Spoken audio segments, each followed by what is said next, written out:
Пандемия коронавируса нанесла огромный ущерб ряду экономик многих зарубежных стран. Показатели во всем мире могут упасть на более чем 4%. Ситуация же в Кыргызстане критическая. За 10 месяцев текущего года экономические показатели упали на 7,4%. Такого за последние 10 лет в стране еще не было.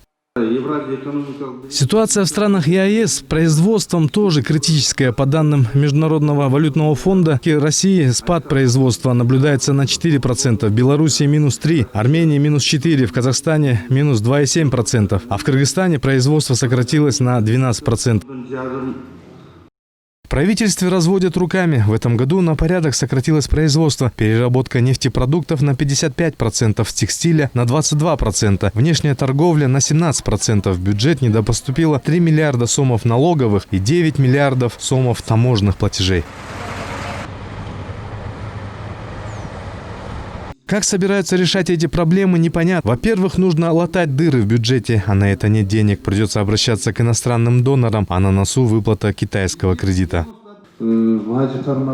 Обратите внимание и на таможенную сферу. Сейчас не завозится фурнитура и материалы для швейной отрасли. Сейчас на китайской границе простаивают огромные очереди из фур. Когда решится этот вопрос?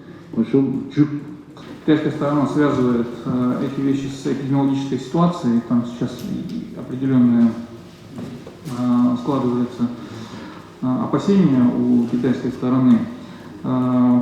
Неоднократно проводились встречи и на границах. Проект бюджета 2020 года – это, так сказать, слабый бюджет, но мы его должны как-то поддержать. К сожалению, ситуация сейчас такая. Правительство должно предоставить анализ, почему не работали слаженно с налоговой службой. Поэтому будем исходить из складывающейся ситуации и, конечно, предусматривать сценарии при разных складывающихся событиях.